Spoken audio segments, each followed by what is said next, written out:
안녕하세요. 매일 새로운 사연을 전하는 읽어주는 사연 라디오입니다. 구독과 좋아요, 많은 공유 부탁드립니다. 오늘의 사연 시작하겠습니다.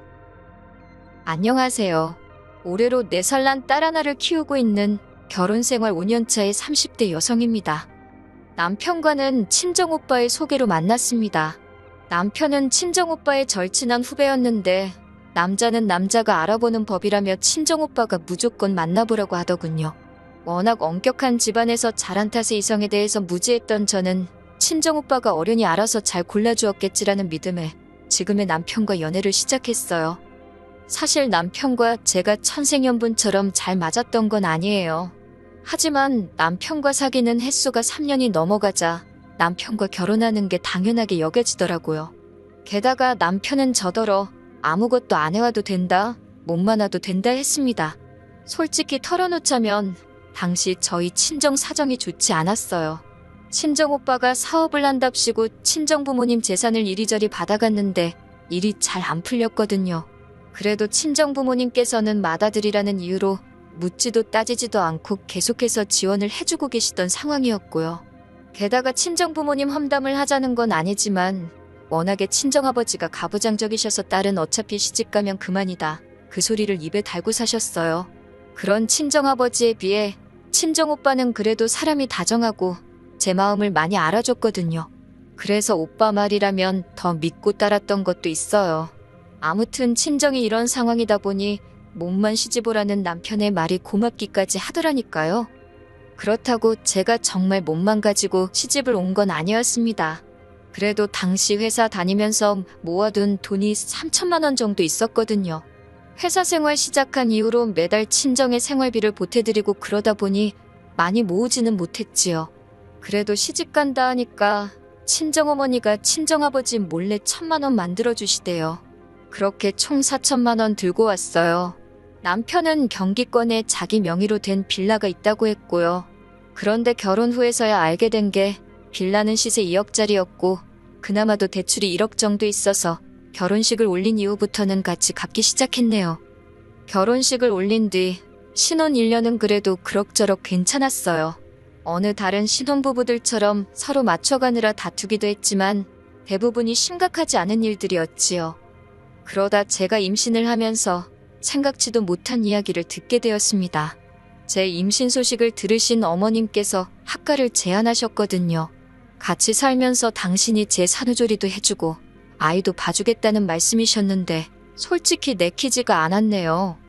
시부모님에 대해서 조금 이야기를 해보자면 아버님께서는 저희 부부가 결혼식을 올리고 얼마 지나지 않아 지병으로 세상을 떠나셨어요.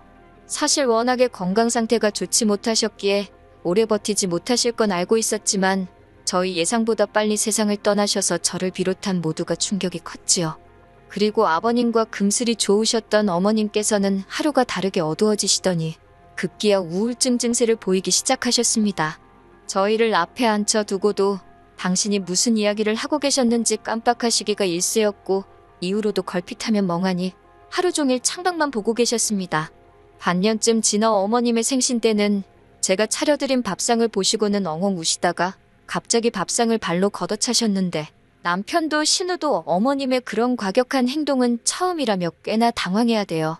상을 차린 저는 저대로 서운하고 서러워서 눈물을 흘렸고 집안 망신이다 싶었지만 아는 지인에게 털어놓으니 그거 우울증 아니냐입니다. 그래서 남편과 신우에게 어머님을 모시고 병원에 가보자 했어요. 그런데 그 말을 들은 신우가 네가 뭔데 우리 엄마를 미친 액수 취급을 하냐고 다짜고짜 화를 냈습니다. 남편도 저더러 걱정해주는 건 고마운데 어머님은 멀쩡하고 오히려 이런 이야기를 하는 제가 어머님께 상처를 준다는 식이 돼요. 무엇보다도 어머님 본인이 병원 가길 거부하셨기에 적절한 치료는커녕 상담조차 이루어지지 못하고 있었습니다. 사정이 그렇다 보니 솔직히 산후조리고 앞으로 태어날 아기고 어머님께 맡기는 건 부담스러웠고 꺼림직했어요. 하지만 이런 제 마음을 알아줄 것 같던 남편마저 모처럼 어머님의 의욕적인 모습에 한껏 들떠 있었기에 결국 저는 남편을 설득하지 못했습니다. 하지만 다행이라고 해야 할지 금세 또 며칠 만에 어머님께서 기분이 안 좋으시다며 학가는 안 하겠다 하시대요. 주변에서 하는 말이 집까지 팔고 아들네 들어갔는데 아들 며느리가 구박하면 서러워서 못 산다고 했다나요. 듣고 있는데 저도 남편도 좀 황당했다고 해야 하나? 동시에 마음에 병이 있어서 그러신 거니 안타깝기도 하고 학가는 피했다 생각하니 다행이다 싶기도 했고요. 아무튼 결국 산후조리도 아이 봐주는 것도 다 없던 일이 되었습니다. 이후로 아이가 태어났고 저는 얼마 지나지 않아 다니던 회사를 관뒀습니다. 원래 회사를 다니는 동안 부업으로 번역일을 하고 있었는데 언젠가부터 번역일로 버는 돈이 출판사 월급하고 비슷해졌거든요. 게다가 회사는 출퇴근을 해야 했지만 번역일은 집에서도 할 수 있었으니 여러모로 번역일이 저에겐 나은 옵션이었어요. 그런데 이때부터였어요. 남편이 저와는 상의도 없이 걸핏하면 어머님을 일주일이고 한 달이고 저희 집에 계시게 하더라고요. 그래놓곤 한다는 소리가 어머님 혼자 얼마나 쓸쓸하시겠냐면서 저라도 있는 저희 집에 와 계시면 좋을 것 같다고 저더러 이해를 해달래요. 오신 김에 손녀도 봐주실 테니 분명 저에게 도움이 될 거라면서요. 하지만 실상은 그렇지 못했습니다. 어머님은 저희 집에 오시면 손님이자 상전이셨어요. 절대 당신 손으로 뭐 하나 하시는 법이 없었습니다. 일례로 손녀인 제 딸이 울건 어쩌건 기저귀 한 번을 안 봐주시더군요. 뿐만 아니라 어머님 눈에는 당신 아들은 아침부터 밤까지 밖에서 일을 하는데 며느리인 저는 집에서 편하게 일하니 그 모습이 어지간히 꼴보기가 싫으셨던 모양입니다. 그래서인지 툭하면 빨래 안 하냐, 청소 안 하냐, 음식 안 보냐, 뭐 안 하냐? 솔직히 처음에는 저랑 둘이 있는 게 어색해서 무슨 말을 하셔야 할지 몰라서 저러시나 싶기도 했고 아니면 단순히 말상대가 필요해서 그러신가 싶기도 하고 어쩔 줄 모르겠더라고요. 하지만 막상 어머님 말동무라도 해드리려고 하면 매사 시큰둥하시고 들은 채도 안 하시대요. 손녀인 제 딸에게도 그다지 관심이 없으셨고요. 솔직히 저도 사람이라 그런 어머님과 있으면 숨이 다 막히는 것 같았고 한마디로 살갑게 대해드리기가 어렵더라고요. 결국 그렇게 어머님이 저희 집에 옷가게 시기를 수십 차례, 세월로 2년이란 시간이 흘렀습니다. 참다 못한 남편에게 제가 어머님이 오실 때마다 일은 일대로 못하고 거기다 육아에 살림에 어머님 식사 준비까지 힘들어 미쳐버릴 것 같다고 소리를 쳤어요. 2번 다시 모시고 오지 말라고 그때는 어머님께 직접 이야기하겠다고요. 솔직히 바보같이 들리겠지만 그전까지만 하더라도 남편한테 이거 싫다 저거 좋다 뭐 강하게 이야기해본 적이 없어요. 특히 어머님에 관해서는 어머님은 환자라고 생각했고 남편은 그런 환자의 아들인 만큼 제가 맞춰주는 게 맞다고 생각하고 배려했지요. 그런데 이러다간 정말 내가 먼저 우울증에 걸려 죽겠구나 싶더군요. 그래서 처음으로 남편한테 큰 소리를 냈더니 남편도 꽤나 놀란 눈치대요. 하지만 그 약발이 오래가지는 않았습니다. 그렇게 큰 소리가 오가고 2달쯤 지났던 어느 날이었어요. 그날도 평소처럼 어린이집에 있는 아이를 데리러 가고 있었는데 신호를 무시한 채 달려오던 자동차에 제가 그만 치이고 말았지요. 그리고 급하게 찾은 병원에선 인대가 파열되어 수술까지 할지도 모른다는 이야기를 듣게 되었네요. 이후로 다행히 다시 찾은 병원에선 일단은 주사치료와 재활운동으로 대체해보자는 이야기를 들었지만요. 하지만 수술은 피했다고 하더라도 제 마음이 여러 가지로 복잡했습니다. 생각지도 못한 사고와 부상은 저로 하여금 이런저런 생각을 하게 만들었어요. 그러면서 동시에 제가 살아온 시간도 되돌아보게 하더라고요.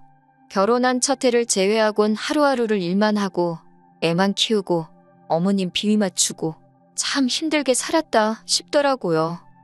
그런데 그런 와중에 남편이 저더러 한다는 소리가 어머님을 2달 정도 모셔오고 싶답니다. 어머님이 요새 발목이 시큰거려 제대로 걷지도 못하겠다고 그러신대요. 참고로 저희 어머님 과장해서 말하는데 일가견이 있으신 분입니다.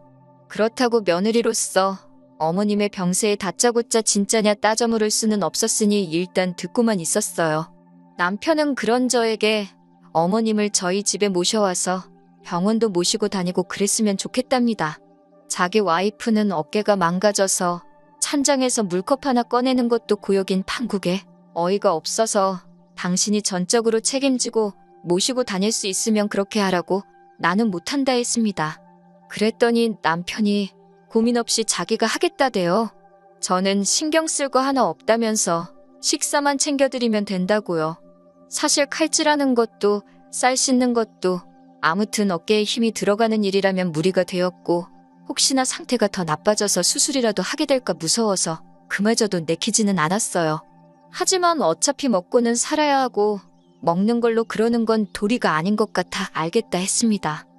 그리고 이틀 뒤 남편이 어머님을 모시고 왔습니다. 어머님 댁은 참고로 저희 집에서 차로 1시간 거리에 있어요. 다니기로 한 병원까지도 차로 1시간 거리로 저희 집에서 가는 것과 별반 다르지 않지요.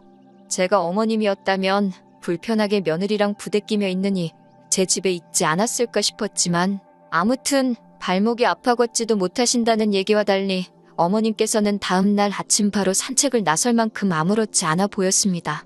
남편더러 당신도 어머님 산책하는 거 보지 않았냐? 진짜 아프신 거 맞냐 하니까 저게 다 재활운동의 일환이라며 어머님을 두둔하더군요. 팔은 안으로 굽는다더니 내가 당신과 무슨 말을 하겠냐 싶어서 더는 따지고 들지도 않았습니다. 그냥 약속한 대로 알아서 책임지라 그 소리만 했어요. 하지만 어머님이 오시고 정확히 일주일째 되던 날이었습니다. 남편이 급하게 출장 일정이 잡혔다며 저더러 3박 4일 동안 어머님을 부탁한다는 거예요. 저는 단칼에 거절했습니다. 어머님이 오신 이후로 반찬 타박을 어찌나 하시는지 평소 남편과 제가 먹는 것보다 2배, 3배 많은 메뉴를 그것도 몇 끼마다 해대고 있었거든요. 그리고 당연히 그러한 부엌일이 제 어깨에 큰 무리가 되고 있었고요. 그것도 속상해 죽겠는데 어머님까지 모시고 병원에 가라니 내 어깨 재활치료받으러 가는 것도 힘들어 죽겠는데 못한다 했습니다. 정 뭐하면 신우한테 부탁하라고 쏘아붙였어요. 신우는 저희 집에서 차로 20분 거리에 살고 있었거든요. 하지만 남편은 말로만 알겠다 하더니 출장을 가는 날까지 기어이 가타부타 말이 없더군요. 그리고는 그냥 어머님을 두고 출장에 가버렸어요. 완전히 이건 뭐 저한테 마치 네가 시어머니 모시고 병원에 안 가고 백이냐는 선전포고나 다름없게 느껴지더라고요. 그래서 안 갔습니다. 이렇게 막무가내로 나오면 통할 줄 알았다는 게 어이가 없었으니까요. 그리고 남편이 출장에서 돌아온 날 어머님은 정말 버선만 안 신으셨지 남편 맞이하시는 모습이 정말 버선발로 뛰어나가시는 모양새였습니다. 남편을 붙들어 앉히시곤 당신 발목도 아프고 머리도 아프고 등도 아프고 그런 어머님을 보더니 남편이 저더러 병원 안 모시고 갔냐고 묻대요. 그리고 그 질문을 들은 순간 얼마나 열이 받던지 당신 눈에는 어깨 때문에 옷 갈아입는 것도 힘겨워하는 나는 안 보이냐고 따졌어요.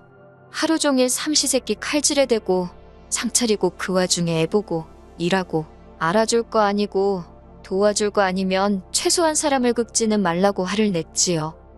그랬더니 어머님께서 왜 당신 아들한테 소리를 지르냐며 네 팔이 그 모양인 게 내 아들 탓이냐고 생기다 말게 낳은 네 부모한테 따지라며 고래고래 소리를 지르셨습니다. 그리고는 당장이라도 절 때릴 기세로 저에게 다가오시는데 남편이 순간 어머님을 막아서면서 그런 게 아니라고 하대요. 하지만 어머님께선 갑자기 엉엉 우시면서 당신 아들이 불쌍하답니다. 결국 참다 못한 저도 그동안 속에 있던 말을 끄집어냈습니다. 제가 하나하나 적지는 못했지만 그동안 저희 집에 계시면서 어지간히 저를 깎아내리셨거든요. 툭하면 야너 부르시는 건 기본이었고 그렇게 제가 해드리는 밥 드시면서도 손녀인 제 딸한테 내복은커녕 양말 한 짝 안 사주셨지요.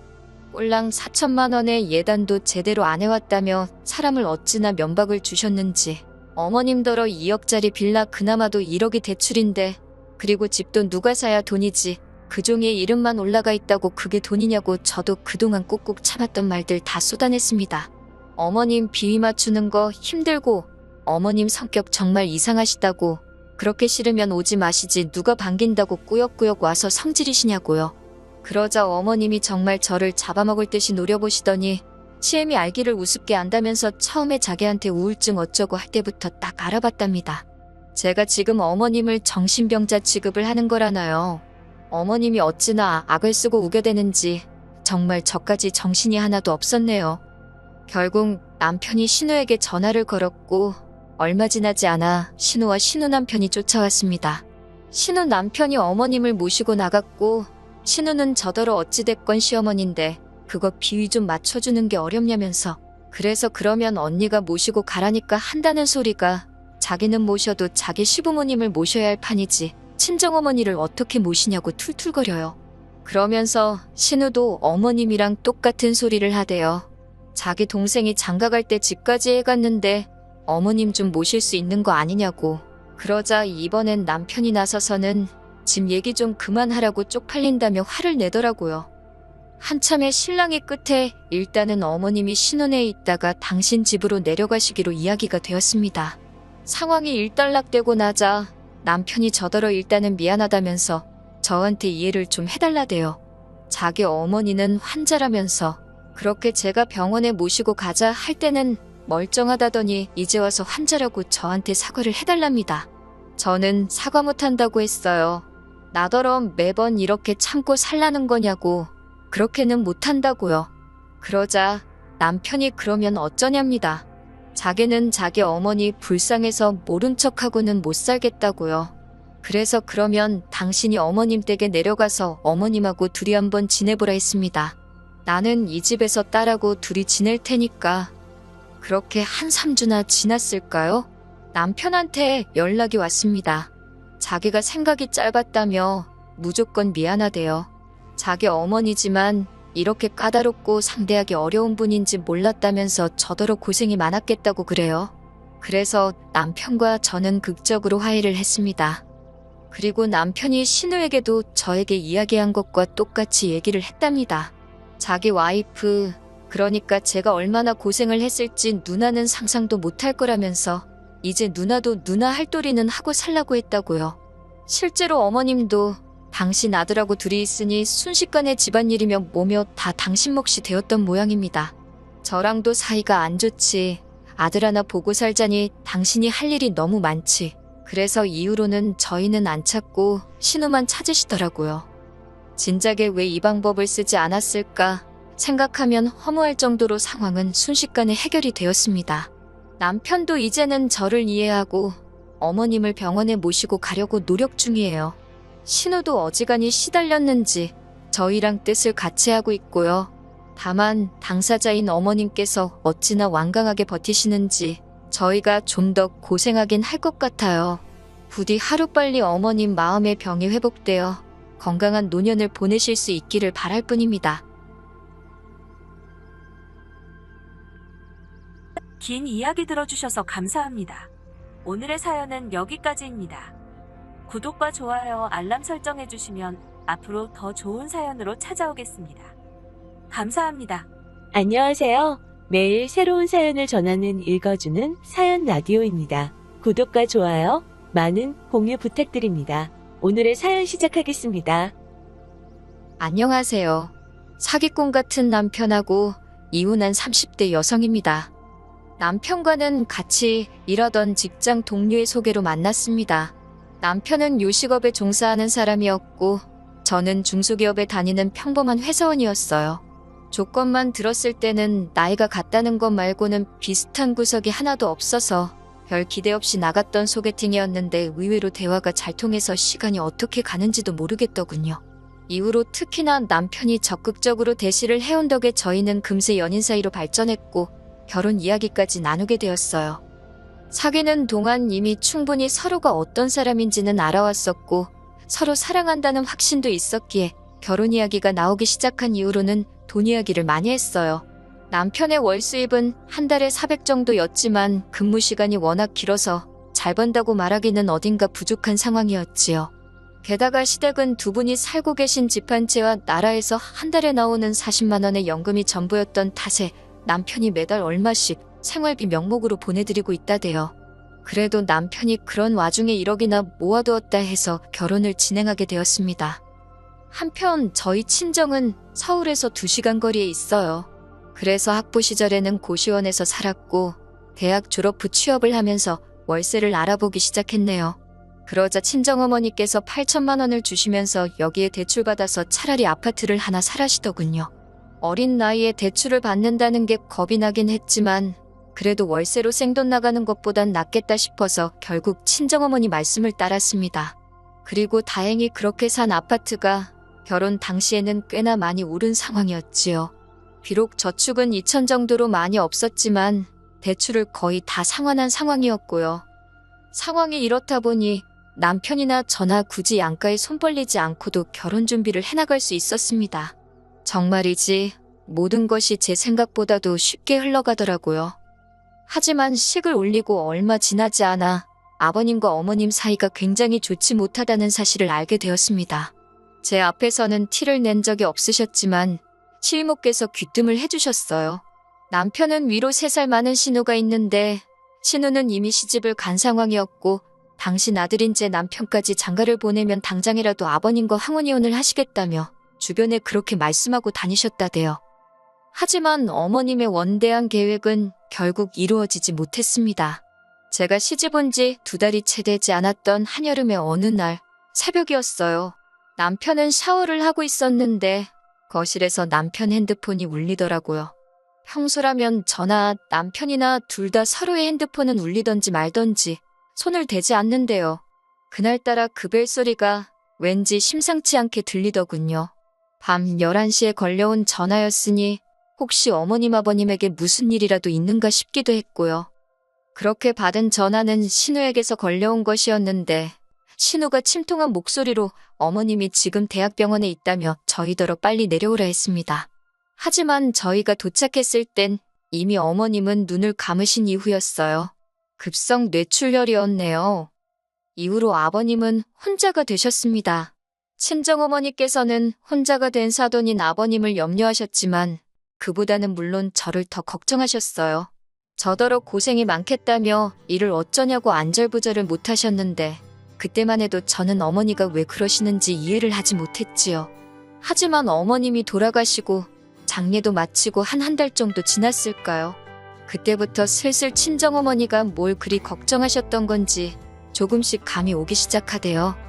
어머님 장례도 끝나고 어느 정도 상황이 정리가 돼가던 무렵 신우에게서 연락이 왔습니다. 신우는 제가 묻지도 않았는데 먼저 자기가 얼마나 힘든 시집살이를 하고 있는지 자기 이야기를 늘어놓기 시작하더군요.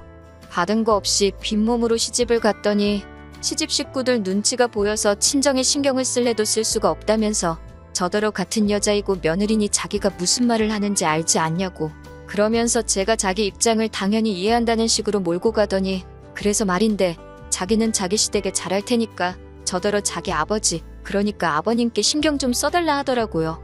듣다 못한 제가 잘해달라는 게 무슨 말씀이시냐고 단도직입적으로 물으니 한다는 말이 뭐 자주 들여다보고 말동무도 해드리고 그러면 좋겠다고요.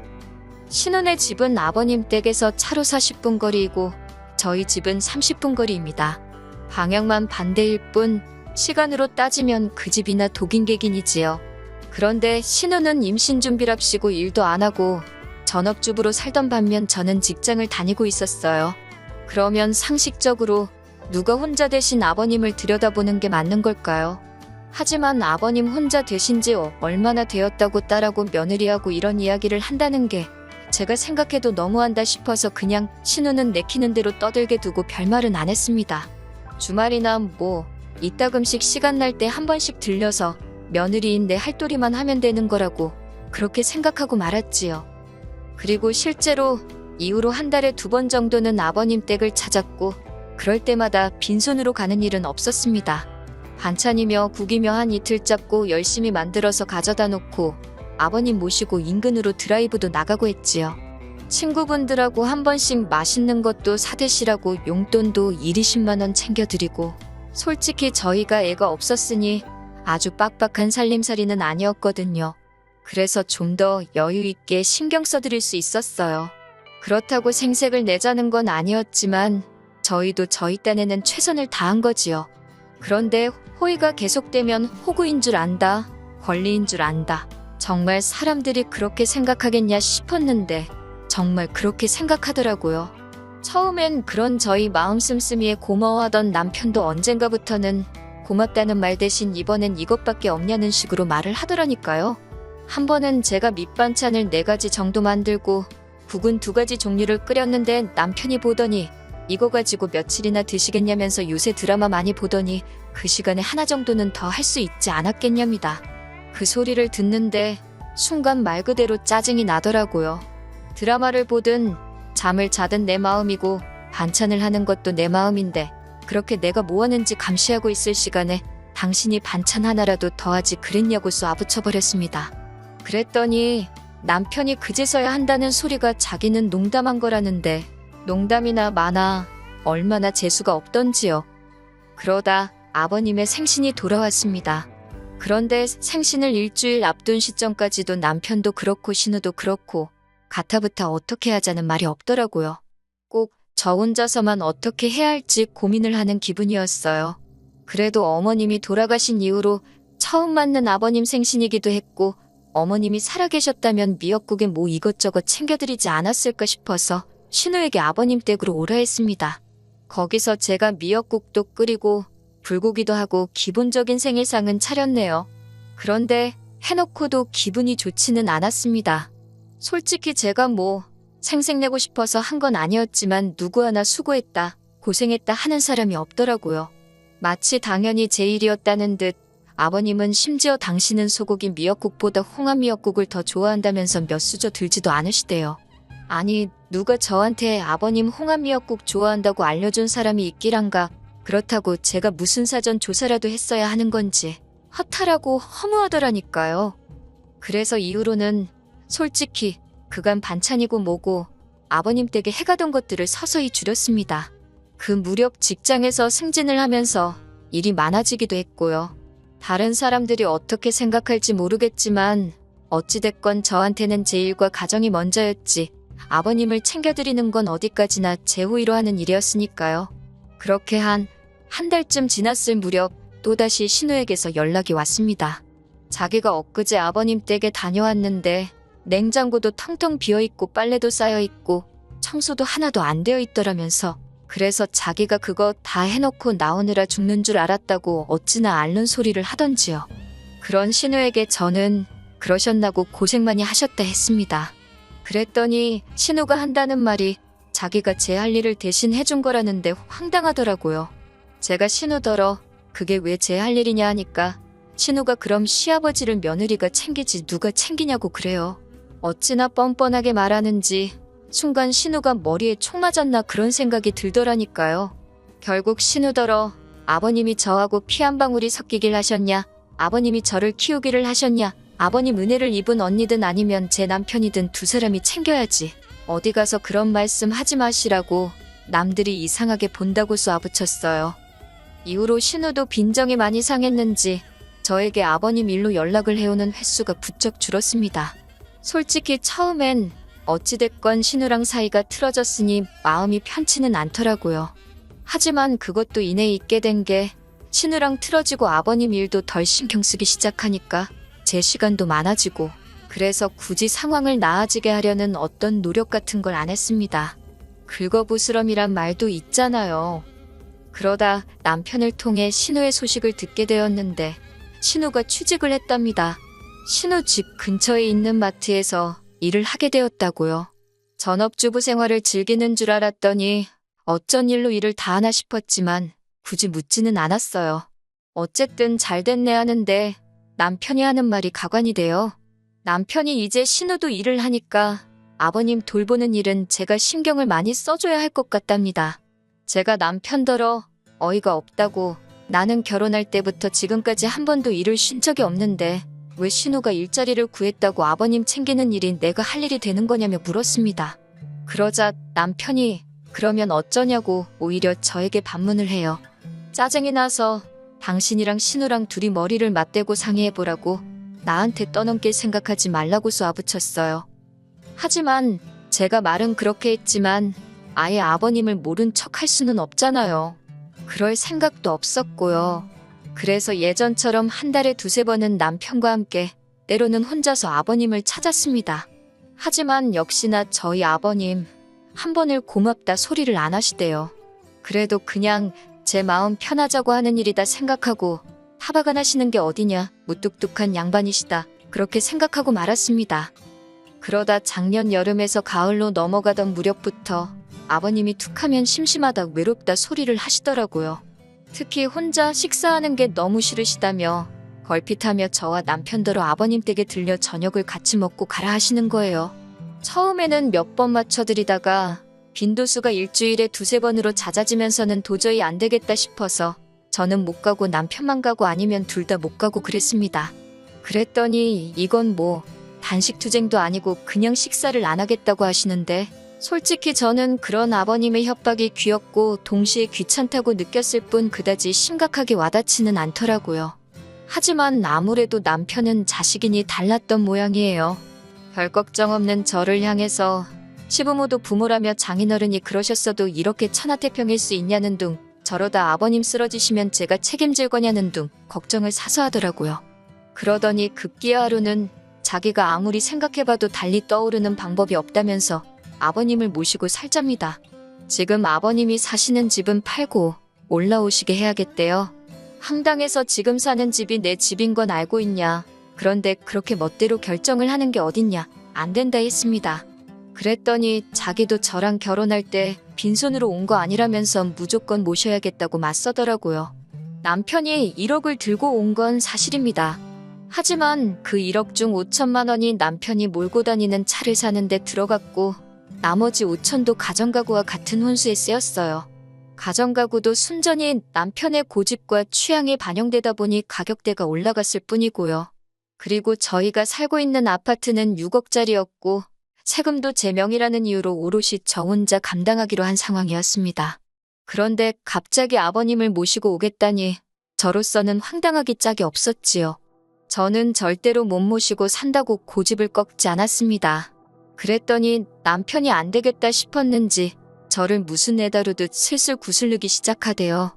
아버님이 집 팔고 나면 그 돈이 다 누구 차지가 되겠냐. 효도한 자식 몫이 되는 거다. 그러니 우리가 모셔야 한다나 어쩐다나. 남편이 하도 간곡히 부탁하고 저도 마음이 편치 않아 이리저리 생각도 하고 계산도 하고 그러다 일단 아버님 집의 시세라도 알아봐야겠다 싶어서 부동산에 가서 물으니 시장이 안 좋아서 많이 받아야 2억이나 받겠다 하대요. 그러면서 공인중개사가 지나가는 말처럼 등기부등본을 한번 확인해보라길래 말대로 했습니다. 그랬더니 세상에 대출이 1억이 넘게 걸려있더라고요. 어이가 없어서 저는 그날 밤 남편더러 대출부터 시작해서 제가 알게 된 사실들을 이야기했습니다. 그런데 남편 반응이 생각보다 뜨뜻미지근한 게 마치 알고 있던 사람 같더라고요. 그러더니 순간 뭔가 제 뒤통수를 강하게 후려치는 느낌이 들었고 제가 남편에게 아버님이 받으신 대출이 혹시 당신이 결혼할 때 모았다며 들고 온 돈이냐 물었습니다. 그랬더니 남편이 아니라고 부정을 안 하더라고요. 그리고 얼마간의 시간이 흘렀을까요? 남편이 난데없이 미안하다 하더니 그래도 1억 전부는 아니고 3천은 자기가 모은 돈이 맞답니다. 황당하고 기가 차서 뭐라고 대꾸해야 할지도 모르겠더군요. 그런 저를 향해 남편이 한다는 말이 이제 저도 자기가 왜 아버님을 모시고 살자 하는지 좀 이해가 되지 않냐면서 우리가 결혼할 때 받은 것도 있으니 우리가 쓴 돈 갚는다 생각하고 모시고 살잡니다. 그놈의 우리가 소리를 얼마나 해대던지 화가 머리끝까지 난 제가 우리가 소리 한 번만 더 하면 입을 찢어놓겠다 했어요. 그리고 우리는 무슨 우리 개풀 뜯어먹는 소리 하지 말라고 애시당초 당신이 모아둔 돈이 3천밖에 없다 했으면 결혼을 좀 미루더라도 기다렸을 거라고 나한테 거짓말 친 것도 부족해서 책임은 같이 지자니 무슨 사람이 일이 뻔뻔하냐고 따지고 들었습니다. 이후로 남편은 저를 너무 사랑해서 그랬다. 놓칠까봐 무서웠다. 온갖 가머니설로 제 마음을 돌려놓으려고 하더라고요. 하지만 생각할수록 남편이 괘씸하고 그렇다고 혼자 지내실 아버님을 모른 척 하자니 제 마음이 너무 불편해서 말 그대로 이 꼴저꼴 안 보고 지내는 게 최선이겠다 싶더라고요. 그래서 남편에게 헤어지자 했습니다. 겨우 2년 살고 이렇게 끝을 볼 줄 알았다면 처음부터 시작도 하지 않았을 거라는 원망을 퍼붓고는 끝내자 했어요. 남편은 아버님 모시고 살자 소리는 다시 안 하겠다며 자기의 진심을 알아달라고 말 그대로 제 바짓가랑이를 잡고 늘어졌지만 제가 제 성격에 끌려다니게 될 걸 너무 잘 알았기에 냉정하게 뿌리쳤네요. 결국 남편은 제 집에서 나갔고 위자료는 따로 오가지 않았습니다. 가져온 1억에서 남편 차값과 결혼식 비용 그리고 남편이 우겨서 산 가정가구 등을 제외하고 나니 한 1,000만 원 정도 남더라고요. 신호가 그 1,000만 원은 돌려달라고 민사를 꺼내 어쩌네 하길래 걸라 했습니다. 이 부분은 앞으로 어떻게 될지 모르겠는데 적어도 저도 당하고만 있지는 않겠다는 생각이에요. 그렇게 헤어진 지 이제 막 2달이 되어가네요.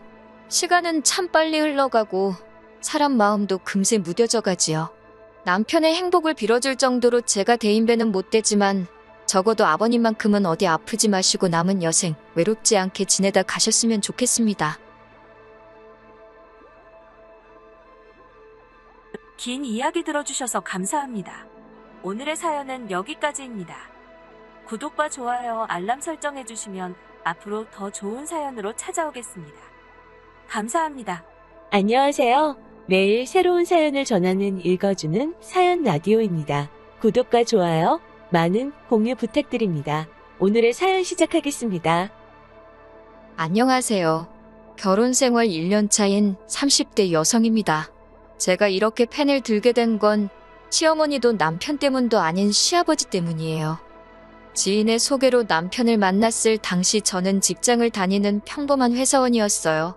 남편 역시 저와 비슷한 수준의 회사를 다니고 있었고요.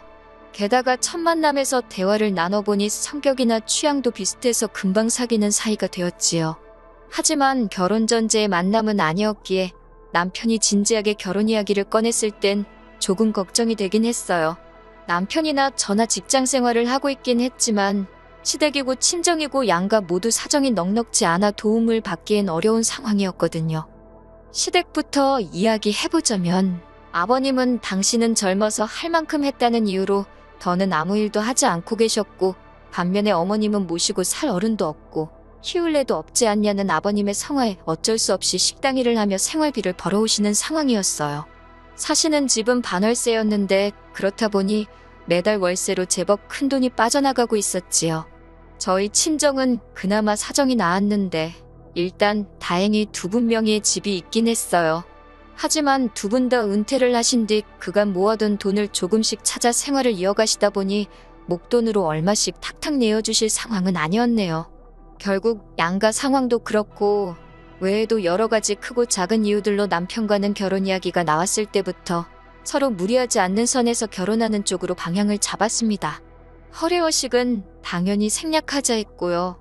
이 부분에 있어서는 시댁이고 친정이고 다들 환영하는 분위기였고 그래서 결혼식도 별탈 없이 잘 치렀습니다.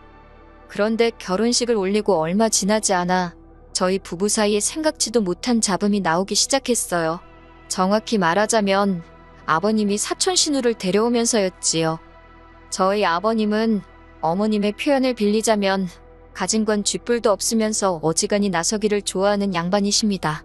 어머님께서 저에게 직접 말씀하신 건 아니고 어머님이 이모님과 통화하시면서 말씀하시는 걸 제가 우연히 들었네요. 그리고 저는 어머님의 표현에 전적으로 동의하는 바입니다. 이남 일녀의 맏아들이신 아버님은 당신이 장손이고 집안의 기둥이라는 그 생각 때문에 어머님을 평생 힘들게 하셨더라고요. 저희 어머님이 아버님을 만나 결혼하셨을 당시 신혼집이라고 데려간 곳에는 아버님의 어머님, 그러니까 저에게는 시할머니부터 시작해서 장가안간 작은아버님과 시고모까지 세트로 기다리고 있더랍니다.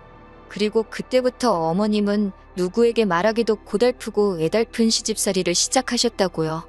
아침에 일어나면 온 가족의 아침 식사 준비를 시작으로 작은아버님과 시고모의 도시락도 싸야 했고 동시에 아버님의 출근 준비를 도와드리고 이후로 모든 집안일을 혼자 하셔야 했으며 그 와중에 제 남편까지 낳아 키우셨답니다.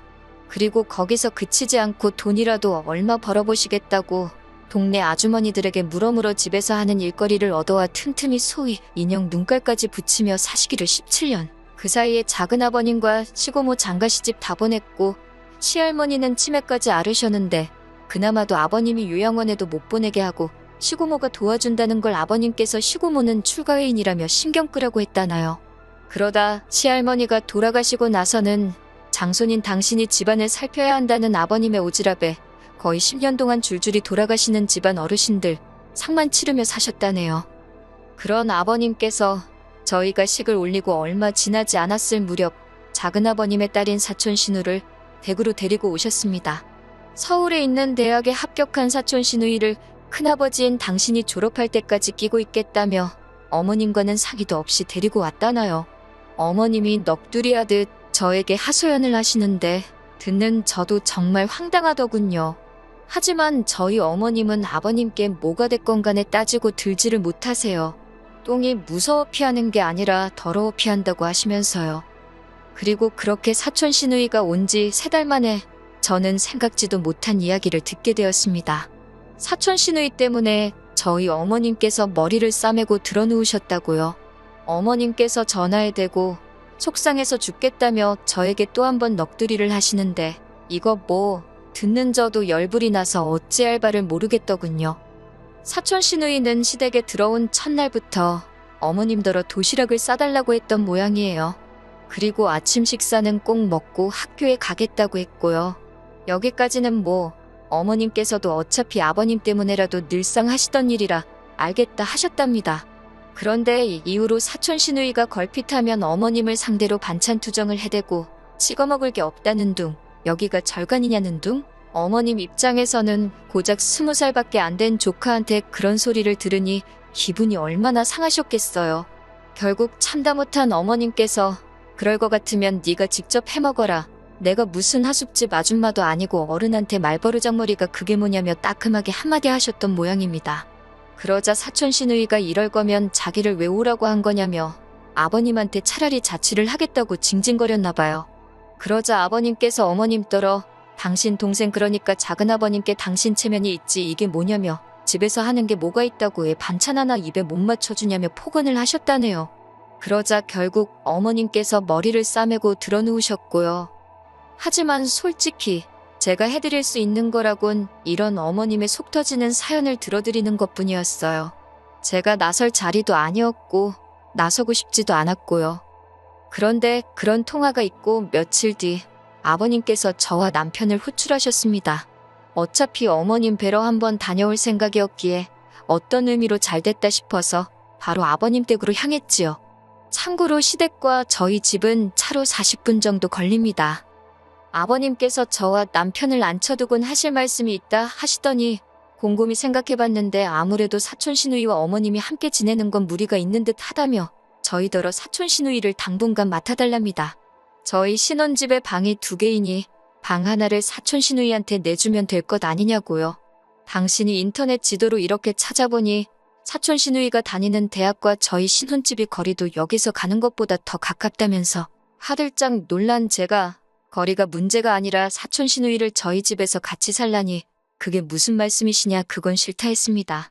저희 이제 곧 아이도 가질 거고 여러 가지로 신경 쓸 일도 많고 불편해서 싫다고요.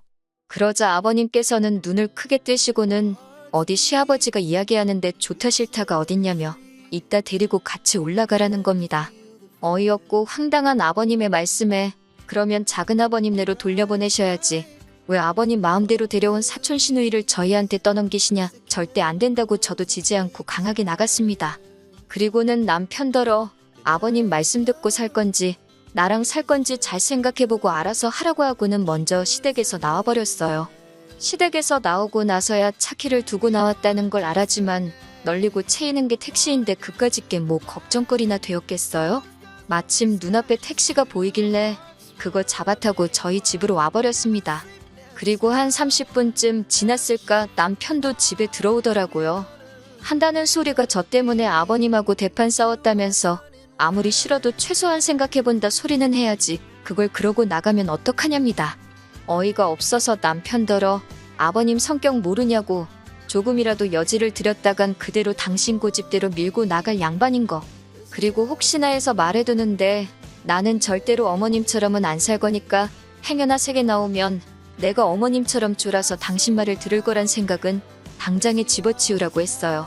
첫 부부싸움이 어이없게도 아버님과 자리에도 없던 사촌 시누이 때문이란 사실이 너무 불쾌하고 속상해서 저도 말이 거칠게 나갔네요. 다행히 남편은 제가 무슨 말을 하는지 잘 알겠다며 그만하자고 꼬리를 내리더군요. 이후로 아버님께서도 사촌 시누이를 데려가라던가 더는 그런 말씀을 안 하셨기에 이대로 일이 일단락되는가 싶었고요.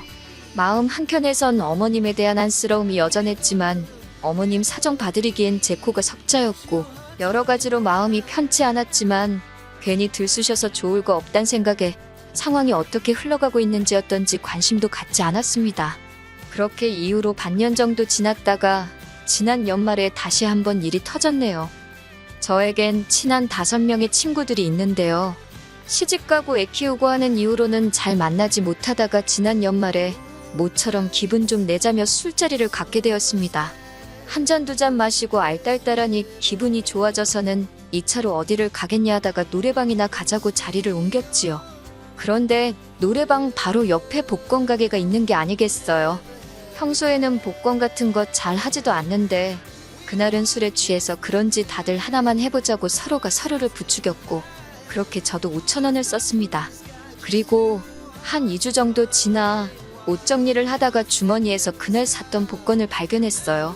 친구들에게 복권 맞춰봤냐 하니까 5,000원 된 친구들도 있고 어디 갔는지 안 보인다는 친구도 있고 꽝도 있고 저만 안 맞춰봤더라고요. 그래서 솔직히 되겠냐는 생각보다는 친구들하고 이야기를 하던 중이니까 한번 맞춰봤는데 제가 2등에 당첨이 되었더라고요. 상금은 세금 떼고 어쩌고 하면 한 3천만 원 좀 넘겠고 그런데 문제는 제가 정말 될 줄 몰랐기에 옆에 남편이 있는데 별 신경을 안 썼다는 거예요. 남편도 제가 2등이 된 걸 보고 좋아서 날뛰는데 뭐 그래도 어쨌든 당첨이 되었으니 기분은 좋더라고요. 일단 같이 복권 산 친구들한테 밥 한 번 사고 나머지는 혹시 전세금을 올려달라고 할지도 모르니 일단은 손 떼지 말아야겠다. 혼자 그런 계산을 하고 있었네요. 그리고 얼마 전 어머님 생신이라서 시댁에 가게 되었습니다. 미역국도 끓였고 불고기랑 잡채는 가서 바로 볶아 먹을 수 있게 준비를 했어요. 나머지 밑반찬들은 시간이 없어서 샀고요. 그래도 뭐 남편은 생전 어머님 생신을 챙겨본 적도 없다는데 이 정도면 훌륭하지. 혼자 속으로 자화자찬을 하면서요. 그리고 봉투에 어머님 아버님 쓰시라고 50만 원도 넣었고 사촌 신우도 연초니까 용돈 하라고 20만 원 챙겼습니다. 아무래도 복권이 되고 나니까 그래도 마음이 좀 여유가 생겼던 것 같아요. 시댁에 도착하니 사촌 시누이는 약속이 있다며 아침 일찍 나갔다고 하대요. 어머님이 해주시는 음식 먹으며 얹혀 사는 판국에 같이 축하하는 날은 홀딱 빠지고 진짜 별꼴이다 싶었지만 속으로 생각만 했어요. 저는 이내 준비해간 음식을 차렸고 어머님은 기대도 안 했는데 고맙다며 좋아하셨습니다. 식사도 연신 맛있다 하시며 드셨고 전반적으로 좋은 분위기였네요. 그런데 아버님께서 아까부터 저를 보시고는 전에 없이 싱글벙글 웃으시더니 당신들한테 뭐 할이하기 없냐입니다. 저는 도무지 짐작가는 바가 없어서 무슨 이야기를 말씀하시냐 하니까 어머님께서 저를 쿡 찌르며 복권 당첨됐다며 그러시는 거예요. 저는 남편을 빤히 쳐다봤습니다. 제가 분명히 시댁에 이야기하지 말라고 입단속을 시켰는데 나중에서야 남편이 한다는 소리가 입단속 당하기 전에 이미 이야기를 했다는 거예요. 제 남편이 입이 무겁지 않은 건 알고 있었지만 그 정도로 살이분별도 못하고 촉새 같은 줄은 몰랐기에 한숨이 나오대요. 아무튼 어머님 아버님이 다 알고 계셨으니 제가 무슨 말을 하겠어요. 맞다고 당첨되었다고 순순히 자백했지요. 그랬더니 아버님이 너무 잘 되었다면서 뜬금없이 하시는 말씀이 그 돈으로 사촌 시누이 보증금을 해주잡니다. 제가 갑자기 무슨 보증금이냐 하니 어머님께서 하시는 말씀이 사촌 시누이가 죽어도 자기 집으로 안 내려간다 한답니다.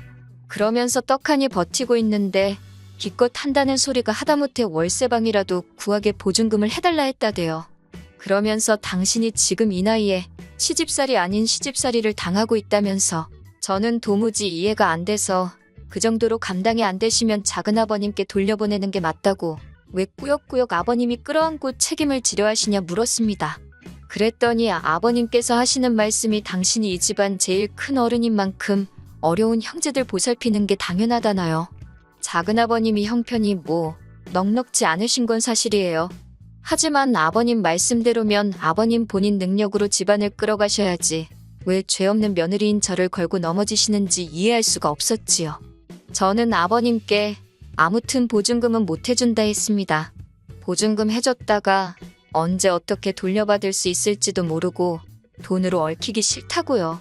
그랬더니 아버님이 저더러 네가 고생해서 번 돈도 아닌데 뭘 그렇게 인색하게 구냐입니다. 설령 못 받아도 제가 손해볼 게 뭐가 있냐고요. 그 말을 듣는데 어이가 없어서 제가 고생을 했건 안 했건 제 돈이니 손해인지 아닌지는 제가 판단한다고 그러니 아버님은 제 돈에 대해서는 관심 갖지 마시라 했습니다. 그리고 사촌 시누이를 데려온 건 순전히 아버님의 고집이셨으니 아버님이 혼자서 알아서 하시라고, 불쌍한 다른 가족들한테 희생을 강요하지 마시라고 아주 제가 생각해도 짜증날 만큼 따박따박 할 말 다 했습니다. 그리고는 어머님께 드리려던 50만 원도 안 드리고 죄송하다고 인사만 드리고 남편한테 가자 하니 쫄래쫄래 따라 나오대요. 그렇게 저희 집으로 다시 돌아왔어요. 이후로 아버님께서는 저더러 가족이 뭔지도 모르는 대먹지 못한 X라면서 다시는 당신한테 아버님이라 부르지도 말라고 남편을 통해 말씀을 전해오셨어요. 남편도 중간에서 갑갑했는지 저한테 그냥 빌려준다 생각하고 보증금 해주면 안 되냐, 차용증도 쓰면 되지 않냐, 공증도 받자 그러길래 그럼 그냥 이혼을 하자 했습니다. 막말로 이혼이나 마나, 같이 산지 얼마나 됐다고. 아버님 말씀이 무서워서 무조건 저 자세로 나가는 걸 보니 정이 뚝 떨어진다고 못 살겠다 했어요. 아버님도 능력이 안 되시면 내려놓으실 줄도 알아야 한다고, 왜 남의 힘을 빌려서 당신 뜻대로 하려고 하시냐, 그거 아주 이상한 거라고요. 그랬더니 남편이 늘 그렇듯 한숨을 내쉬고는 자기가 몰라서 그러겠냐입니다. 자기도 아버님의 문제점을 다 알고 있지만 하나하나 대응하려니 피곤하고 힘들고 어머님도 불쌍해서 그런다나요. 그래서 그러니까 그 불쌍한 어머님 당신이 가서 챙겨드리고 아버님 비위 맞추며 살라 했습니다. 나는 그렇게 못 산다고요. 그리고 결국 남편과 저는 서로 감정의 골을 메꾸지 못하고 그렇게 헤어졌습니다. 남편이 결혼할 때 해온 돈이 4천 정도였는데 그 돈이 저희 지금 사는 집 전세 보증금에 들어가 있었거든요. 그래서 제가 복권 당첨금에 모은 돈 약간 보태서 내줬습니다. 그제서야 남편이 저더러 3천만 원이 뭐라고 자기랑 헤어지냐고 따지길래 3천만 원 때문이 아니라 네 고집불통 아버지 때문이니까 가선 네 아버지를 원망하라 했네요. 더 어이없는 건 사촌 시누이가 싸가지도 없고 개념도 없는 건 맞는데 솔직히 사촌 시누이 자체가 저를 힘들게 한 건 없거든요. 한 번을 저한테 직접적으로 밥을 달라 떡을 달라 한 적도 없고. 그런데 아버님의 괜한 욕심이라고 해야 하나, 책임감, 아무튼 쓸데없는 오기에 멀쩡한 아들 부부 이혼하고 어머님이야 뭐, 어머님도 책임이 아예 없으신 건 아니지요 뭐. 나중에 부디 조카가 큰아버지의 희생을 알아줘야 할 텐데요. 아무튼 친정부모님께서는 이 모든 상황을 들으시고는 뭐 그런 인간이 다 있냐면서 저희 어머님이 불쌍하답니다. 저는 뭐 솔직히 불쌍한 사람은 없고요. 다들 한심하기 짝이 없네요. 그래도 저 먼저 깨우치고 빨리 발을 빼서 다행이다, 그런 생각이에요. 원래는 애도 가져야 하고 해서 다음 달쯤 회사를 관두려고 했는데 관두고 이런 일이 생겼으면 억울해서 어쩔 뻔했는지. 아무튼 앞으로 좋은 일이 있으려고 새해부터 액대만샘 치려고요. 긴 이야기 들어주셔서 감사합니다. 오늘의 사연은 여기까지입니다. 구독과 좋아요, 알람 설정해주시면 앞으로 더 좋은 사연으로 찾아오겠습니다. 감사합니다.